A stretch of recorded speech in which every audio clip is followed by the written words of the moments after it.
میرا سوال ہے کہ مختلف خلفاء بعض اوقات کچھ تاریخی یا فروعی امور پر اختلاف رائے رکھتے ہیں، اور بعض اوقات جماعت کے علماء یا دیگر احمدی بھی اختلاف آراء رکھتے ہیں۔ کیا خلیفہ وقت کے کسی رائے سے اختلاف رائے رکھنا نافرمانی کے زمرے میں آتا ہے؟ دیکھو، تاریخی باتیں ریفرنس ہیں مختلف. جس نے ایک کتاب پڑھی وہ کہے گا میرا یہ پوائنٹ آف ویو ہے، جس نے دوسری تاریخ کی کتاب پڑھی وہ کہے گا میرا پوائنٹ آف ویو ہے. وہ اس لیے تاریخی باتوں پہ یا بعض نظریات میں اختلاف ہو سکتے ہیں، لیکن اگر خلیفہ وقت ایک فیصلہ دے دے اس بارے میں کہ نہیں یہی صحیح ہے اور اس میں کوئی اختلاف نہیں، اور یہ ثبوت دے دے کہ یہ میرے آرگومنٹ ہیں، یہ پروف ہیں اور یہ اس کی لاجک ہے، کیوں میں اس کو مانتا ہوں، تو پھر بہتر یہی ہے کہ اس کو مانا جائے.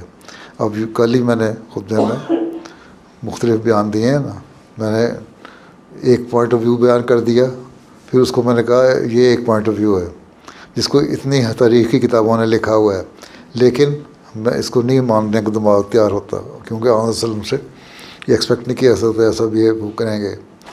اس لیے یہ اصل اس کا انالیسز ہے.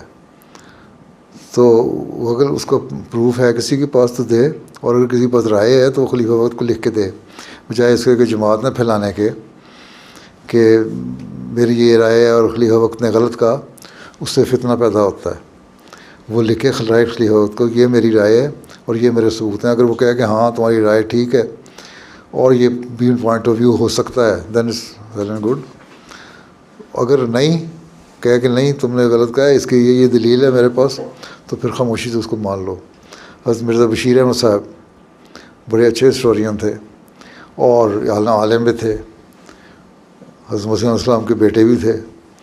وہ کہتے ہیں کہ میں بہت ساری باتوں میں میرے ایک نظریہ ہوتا تھا، خلیفۃ المسیح ثانی سے میں اختلاف کرتا تھا، ٹھیک ہے، اور میں اپنی رائے لکھ کے بھیجتا تھا ان کو. وہ کہتے تھے کہ نہیں اس کی یہ دلیل ہے، پھر میں اس کو رات میں دوبارہ لکھ دیتا تھا.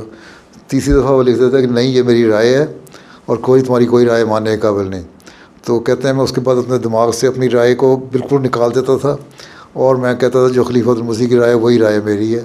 اس کے بعد میں سکون میں آ جاتا تھا. تو میں نے کبھی اعتراض نہیں کی، خیال بھی نہیں آیا پھر میرے دل میں کہ میری اپنی رائے کیا ہے. دین وہی پوائنٹ آف ویو ہے، وہی جو خلیفہ وقت کا وہ میرا ہے. تو یہ سوچ ہونی چاہیے. اسی سے جماعت اکائی یونٹی ہے، قائم رہتی ہے.